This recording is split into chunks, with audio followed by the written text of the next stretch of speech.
नहीं पूरी तरह जानवर। उसके पैर नंगे थे, लेकिन चलने में किसी तेंदुए से कम नहीं।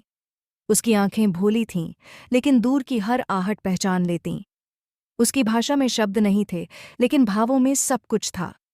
गौरी उसे पेड़ों के नीचे बैठाकर जंगल के नियम सिखाती।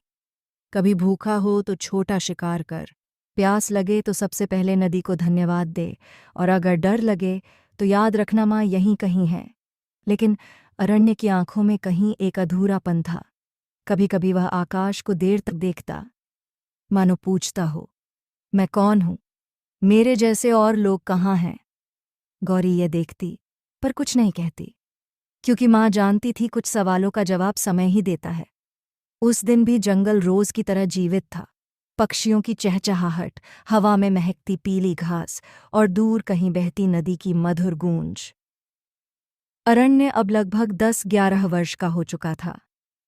उसका शरीर मजबूत था, बाल कंधों तक आते थे, और आंखों में एक शांत लेकिन खोजती हुई चमक थी।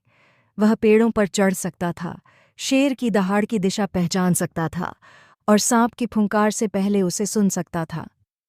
लेकिन अब उसके भीतर कुछ बदलने लगा था।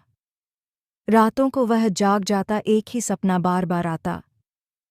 एक औरत, जिसके माथे पर लाल बिंदी थी, वो मुस्कुरा रही थी। और फिर अंधेरा।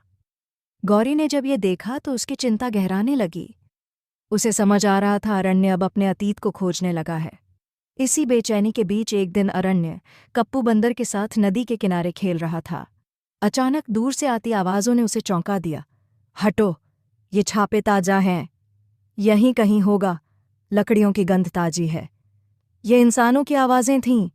अरण्य पहली बार अपने जैसे दिखने वाले लोगों को देख रहा था,